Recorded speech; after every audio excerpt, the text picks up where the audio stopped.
Zoti Nyhald, ju sapo keni botuar për lexuesin suedez librin Pasardhësi i Skënderbeut, një kronik për shqiptarët në Shqipëri, Kosovë dhe Suedi. Cilat janë lidhjet tuaja me shqiptarët dhe ku qëndron e veçanta që sjell ky libër në njohjen e tyre prej publikut suedez? Në të vërtetë kam dy lidhje të ndryshme. Në rinin time kam patur shok shqiptar nga Kosova, në vendlinjen time në Malmo, në jug të Suedisë. Në moshën 20 vjeçare erdha në Shqipëri për në 1977. Në vitin 1978 u punësova nga një agjenci turistike suedeze për të organizuar ture për turistët suedez dhe më pas për 2 javë drejtova delegacionin e një organizate miqësore shqiptare-suedeze. Kam qëndruar atëherë në Durrës, Gjirokastër, Sarandë dhe Tiranë dhe ka qenë koha e trazirave të verës së 1978-s, kur regjimi Enver Hoxhës prishte lidhjet me homologun e vet kinez. Ishte një periudhë të tmerrshme, por edhe një mësim për të ardhmen me qëndrimin e regjimeve intolerante dhe totalitare.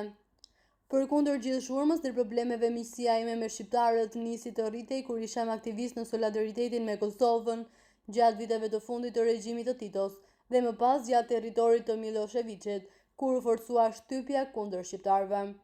Libri im është një përpjekje për të sqaruar disa prej çështjeve të rëndësishme të shqiptarëve, dhe kjo përfshin si Shqipërinë edhe Kosovën, po edhe diasporën e shqiptarëve në Suedi. Përveç kësaj, është në qëllimin tim personal të tregoj se çfarë do të thotë lëvizje totalitare komuniste për një të ri të ardhur nga një vend i lirë dhe demokratik si Suedia, si një paralajmërim për gjeneratat, për të mos fituar kurrë me këto lloj idesh. Keni qenë në Shqipëri në 1978-ën, kur marrëdhëniet midis Kinës dhe Shqipërisë janë prishur. Ju zgjodhët të merrni anën e Shqipërisë, gjë që çoi në dobimin tuaj nga shoqata suedo shqiptare. Ju lutem, mund të na tregoni diçka më shumë për këtë çështje?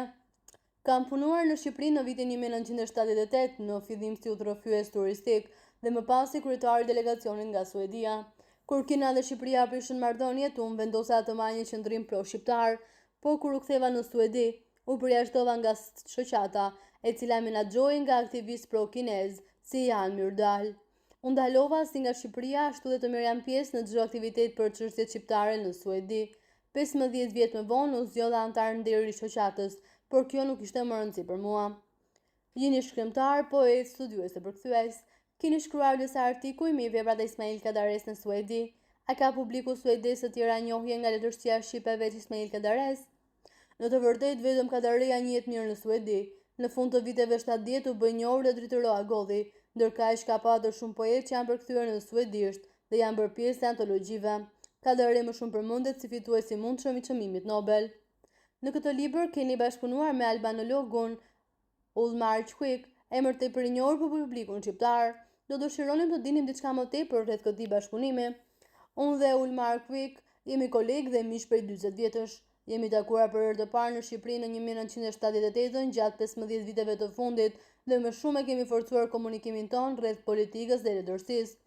Ulmari më ka ndihmuar shumë dhe në mënyrë të ndershme, duke qenë se zotron mirë gjuhën shqipe, kur më është dashur të shkruaj për çështjet bashkëkohore dhe kam patur nevojë për përkthim, në mungesë të materialeve në gjuhën angleze, i jam drejtuar Ulmarit.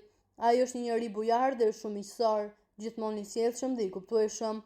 Pa ato nuk do kisha pasur mundësi të njihja dhe të kuptoja as dhe gjysmën e asaj që njoh për çështjet shqiptare.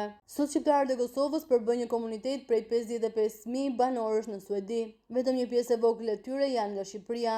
Shqiptarët e Kosovës dhe të Maqedonisë nisën të vinë në Suedi në vitet 60 me qëllim punësimin.